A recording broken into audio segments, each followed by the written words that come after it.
प्यारे बच्चों नमस्कार। की समाचार है, मतलब आपका समाचार क्या है? ठीक है, चले हम लोग आज फिर से। तो पार्ट 2 के बाद पार्ट 3 में चलेंगे। तो देखते हैं नियामक ज्यामिति में आगे क्या सब किस्सा चलने वाला है ना। और हम लोग देखते हैं कि नियामक ज्यामिति हमें डराएगा कि नियामक ज्यामिति को हम डराएंगे। नहीं, तो हम लोग ही डरा देंगे उसको, है कि नहीं? एकदम बिल्कुल। धैर्य बनाए रखिए और हम लोग आगे चलते हैं। ठीक है, तो ये विवेकानंद मैथ्स मजा में आप उपस्थित है और गणित का मजा ले रहा है ना।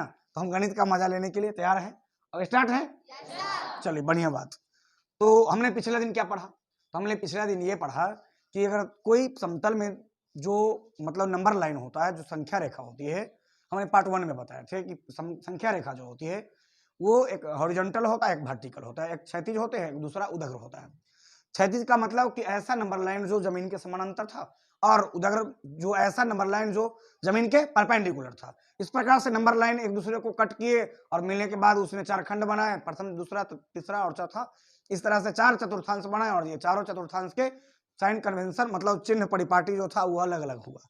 कोई कोई प्लस प्लस था, कोई माइनस माइनस थे, माइनस प्लस थे, प्लस माइनस थे। ये सब हमने पीछे बतलाया। हमने ये भी बतलाया कि समतल में अगर कोई दो बिंदु हो और दो बिंदुओं के बीच की दूरी अगर निकालने हो तो दो बिंदुओं के बीच की जो दूरी होती है उसका फॉर्मूला, अगर बिंदु ए का नियामक अगर x1 y1 हो और बी का नियामक x2 y2 हो तो ए और बी के बीच की दूरी निकालेंगे तो वो हमारा फॉर्मूला आता है ए बी बराबर root under x2 minus x1 का whole square plus root under मतलब उसी के अंदर में है, रूटे के अंदर में है, y2 माइनस y1 का होल स्क्वायर। मतलब अगर ऐसा है कि अगर दो पॉइंट दे रखा हो, यह हमारा एक बिंदु हमारा ए है, दूसरा पॉइंट बी है, ए का कोऑर्डिनेट x1 y1 और बी का कोऑर्डिनेट x2 y2, और ए और बी से जो मतलब ए और बी के बीच की दूरी अगर हमसे ये पूछे ए और बी का बीच का डिस्टेंस निकालो, ये डिस्टेंस निकालो, ये दूरी निकालो, तो हम कैसे निकालेंगे?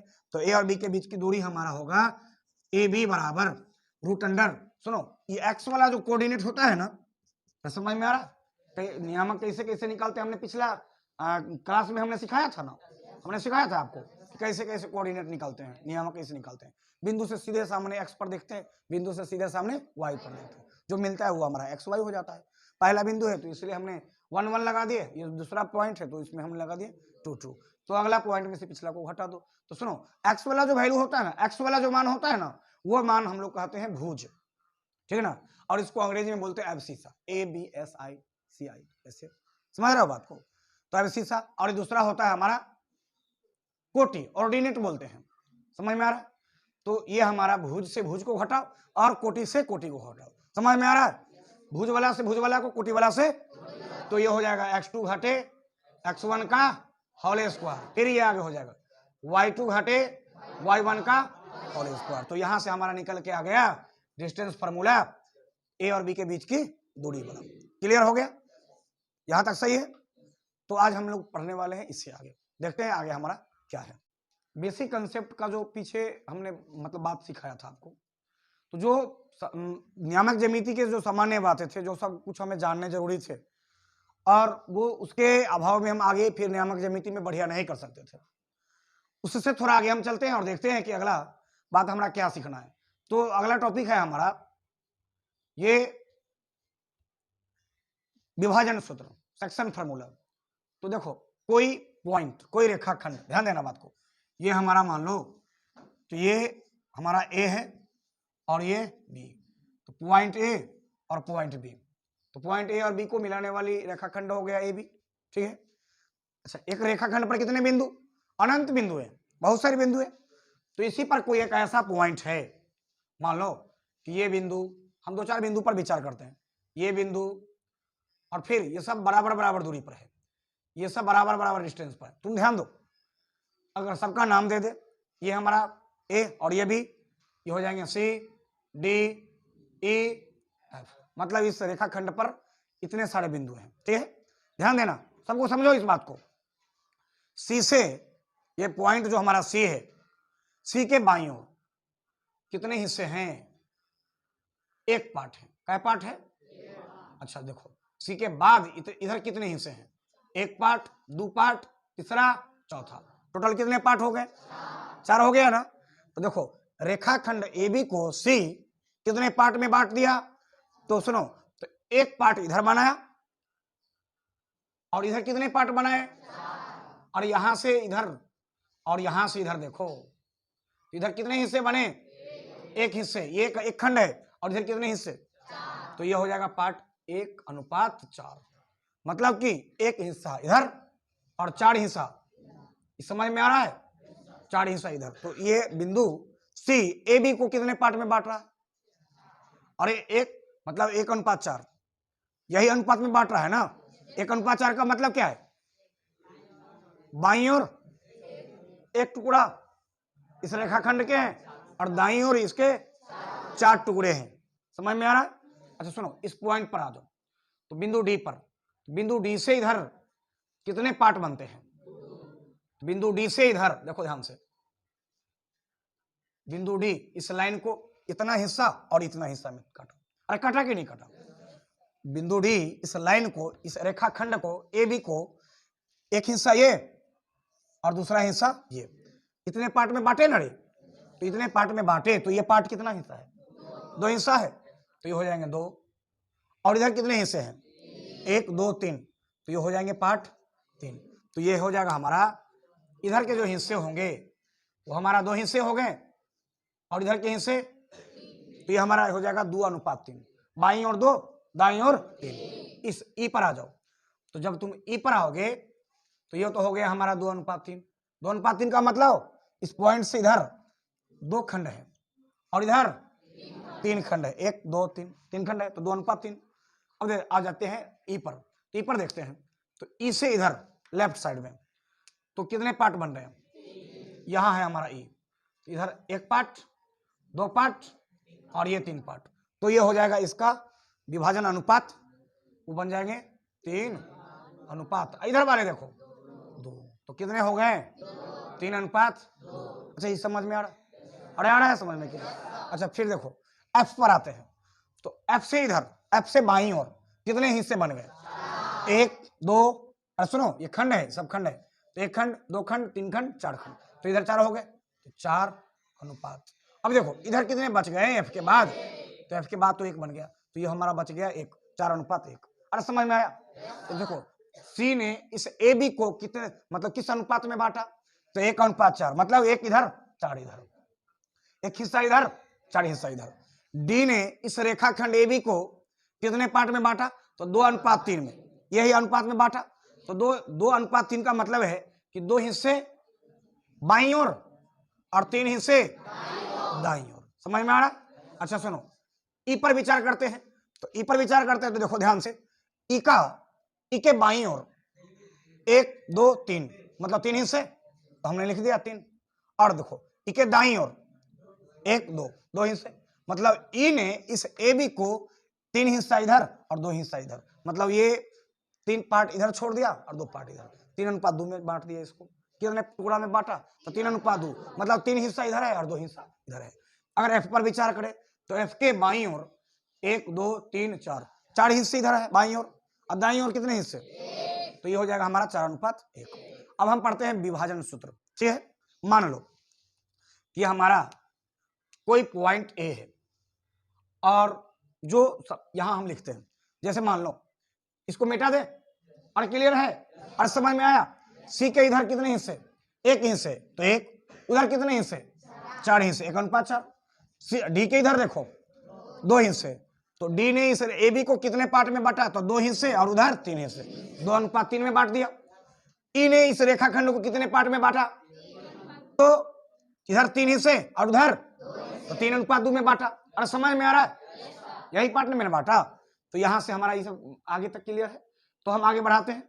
हाँ, अब फिर आगे समझते हैं। अब हम आगे समझते हैं, वो इस बात को समझो। अब ध्यान दो इस बात को कि अगर कोई समतल में, प्लेन में अपना अगर 2 पॉइंट दे रखा हो, यह हमारा 2 पॉइंट है, मान लो कि नंबर लाइन का जो ये प्लेन बना x y, x dash y dash, इसमें हमारा एक पॉइंट हो गया A और दूसरा पॉइंट हम उठाते हैं जो हमारा हो गया B। समझ में आया? सुनो, तो ये रेखाखंड AB हो गए। अब इसका नियामक नहीं जानते तो चलो मान लेते हैं ये हमारा हो गया x1 y1, सही है, x1 y1। हम a को ऊपर ही लिख, मतलब ये नियामक को हम पहले ऊपर लिख देते हैं, ये हो जाएगा हमारा x1 y1 और ये पॉइंट हो गया a और ये हमारा पॉइंट हो गया b और ये हो गया x2 y2। अच्छा, एक रेखाखंड पर कितने बिंदु? अनंत बिंदु। तो अनंत बिंदुएं होगी, सुन पा रहे हो? तो सुनो, अनंत बिंदुएं होंगी तो उसमें से बहुत सारे बिंदुएं होंगी, तो हम एक बिंदु को उठाते हैं, एक बिंदु को हम उठाते हैं इसी लाइन सेगमेंट पर, रेखाखंड पर, और एक पॉइंट को उठाते हैं और देखते हैं। चलो, ये पॉइंट हमारा हो गया, इसको हम आर ही मान लेते हैं, तो ये हमारा बिंदु हो गया आर। अच्छा, ये रेखाखंड ए बी के अंदर ही है ये बिंदु आर या बाहर है? अंदर है, अंदर ही है। तो ये बिंदु आर जो है रेखाखंड ए बी के अंदर ही है, ठीक है। अब देखो ध्यान से, तो ये अभी हम थोड़ा देर पहले हमने आपको बताया कि वो जो रेखाखंड बनाया था उसके बाईं और कितने हिस्से थे? तो एक थे, फिर दाईं और तो चार, तो हो जाता था अनुपात 1:4, ऐसा ही था। लेकिन अब देखो, अब इधर कितने पार्ट है, इधर कितने पार्ट है, हमको पता नहीं है, हमने इस तरह से बराबर बराबर खंड में काटे नहीं, तो हम बराबर बराबर खंड में काटते होते तो शायद ऐसा हो पाता कि हम क्लियर कर लेते। हमें पता नहीं कि इधर कितना हिस्सा है, इधर कितना हिस्सा है, तो हम मान लेते हैं कि इधर वाला जो हिस्सा है वो m हिस्सा है और इधर वाला जो हिस्सा है वो n हिस्सा है। तो अनुपात कितना बन जाएगा? विभाजन अनुपात हो जाएगा m/n। अब सुनो, a का नियामक क्या है? x1 y1 और b का नियामक x2 y2। और सुनो, a का नियामक x1 y1, b का x2 y2। और यहां अगर हमसे पूछे कि बिंदु a और b को मिलाने वाली रेखाखंड AB पर उपस्थित बिंदु r इस AB को, रेखाखंड AB को m/n में बांटता है, तो इस बिंदु R के नियामक बताओ, मतलब इसका कोऑर्डिनेट क्या होगा? मतलब ये A का नियामक तो x1 y1, B का x2 y2, तो R का क्या होगा? मतलब हमरा ये पता करना है। तो बहुत आसानी से सुनो, इसका फॉर्मूला को हम ध्यान से याद करने के लिए बता रहे हैं कि आप ध्यान से सीखना।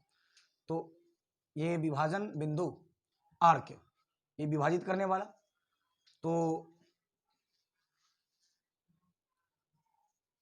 रेखाखंड यहां पर लिख देते, रेखाखंड AB को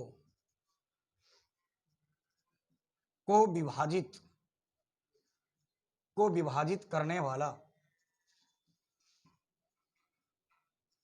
बिंदु R का x नियामक,